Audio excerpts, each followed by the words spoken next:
Hey guys, in this video we're going to take a look at how you can turn on or turn off lock instantly with side key on the Samsung Galaxy S23 series. First, tap on the home button to go back to the home screen, and from the home screen swipe down at the top and then tap on the settings icon.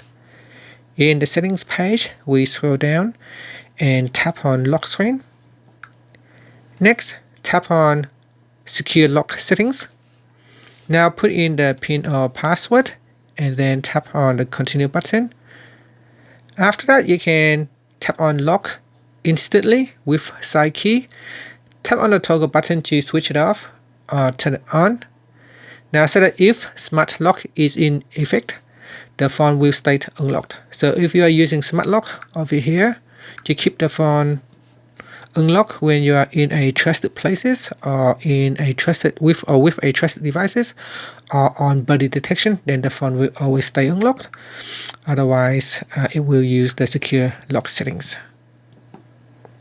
And that's it. Finally, you can tap on the home button to go back to the home screen.